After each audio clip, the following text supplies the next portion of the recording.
Isang mapagpalang araw po sa ating lahat. Ngayon po ay Pebrero 10, Martes, ikalimang linggo sa karaniwang panahon. Ang unang pagbasa po natin ay sa unang sulat ng mga Hebreo 8, 22, 23, 27 hanggang 30. Ang ebanghelyo po natin ngayon ay hango sa sulat ni San Marcos 7:1 hanggang 13.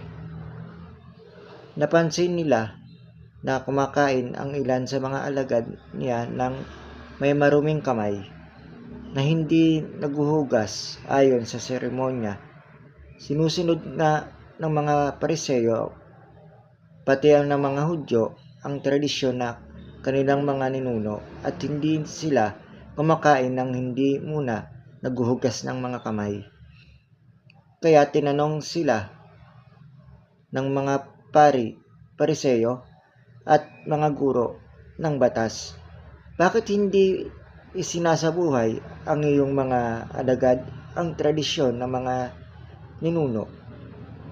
Hindi nga sila naghuhugas ng kamay bago kumain. At sinabi sa kanila ni Jesus, tama ang propesiya ni Isaías tungkol sa inyong mga pagkumwari. Nasusulat na pinaparangalan ang mga ito sa kanilang labi at malayo naman sa akin ang kanilang mga puso. Walang silbi ang kanilang pagsamba sa akin at kautusan lamang ng mga tao ang kanilang tinuturo.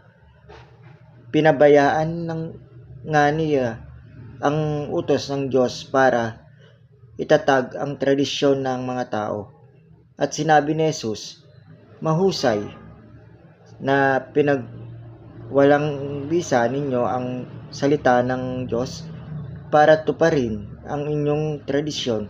Sinabi na nga ni Moises, igalang mo ang iyong mga ama't ina at patayin ang sinumang sumusumpa sa kanyang ama o ina.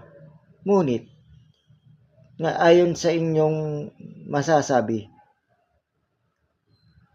ninuman sa kanyang ama o ina, inilaan ko na para sa templo ang maasahan ninyo sa akin at hindi na ninyo siya pinapayagang